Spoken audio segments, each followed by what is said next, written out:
আজি নামনি অসমৰ অন্যতম লোককৃষ্টি মহোৎসৱ উৎসৱ নলবাৰীৰ টিহু সাংস্কৃতিক কলা পৰিষদৰ উদ্যোগত মহখেদা উৎসৱ পালন কৰা হয়।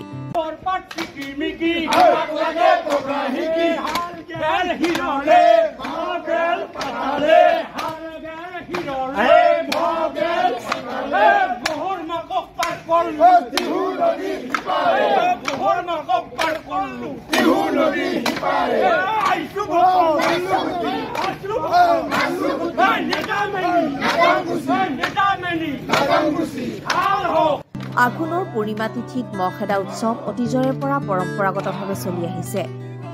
অসমীয়া কৃষ্টিসমূহৰ ভিতৰত এই মহোৎসৱ উৎসৱ অন্যতম। আধুনিকতাৰ কবলত পৰি আজি বহু কৃষ্টি সংস্কৃতিৰ লগতে মহোৎসৱ কৃষ্টিও বিলুপ্ত হোৱাৰ উপক্ৰম হৈছে। অসমীয়া সমাজৰ এই পৰম্পৰাগত মহখেদা উৎসৱ ধৰি ৰখাৰ প্ৰয়াসেৰে অনুযোগসকলক পথ দেখুওৱাৰ চিন্তা চৰ্চাৰে আজি টিহু সাংস্কৃতিক কলা পৰিষদৰ বিষয়ববীয়া সদস্যসকলে পৰম্পৰাগত কৃষ্টি ৰক্ষাৰ্থে টিহু ৰাইজৰ পদূলিলৈ আহি এই মহোৎসৱ উৎসৱ পালন কৰে।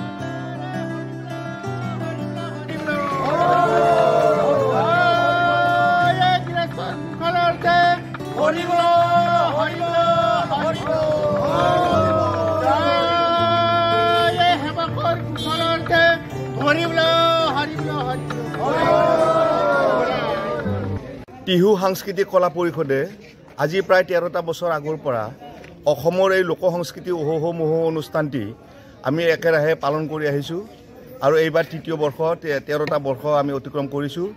এই 13টা বৰ্ষত আমি নতুন প্ৰজন্মক উৎসাহিত কৰাৰ ক্ষেত্ৰত আৰু সমাজৰ সকলো শ্ৰেণীৰ শান্তি সম্প্ৰীতি বজাই ৰখাৰ স্বাৰ্থত এই পুৰণিকলীয়া কৃষিভিত্তিক অনুষ্ঠান অহোহ মহোহ অনুষ্ঠানটো আমি পালন কৰি আহিছোঁ।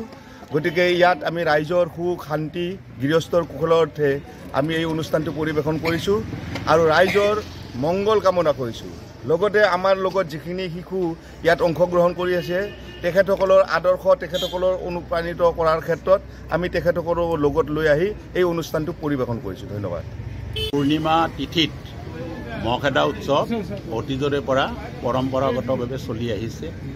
অসমীয়া কৃষ্টিবোৰৰ ভিতৰত ইও এটা অন্যতম, কিন্তু আধুনিকতাৰ কবলত পৰি আজি অসমীয়া বহু কৃষ্টি লুপ্ত হোৱাৰ এটা উপক্ৰম হৈছে।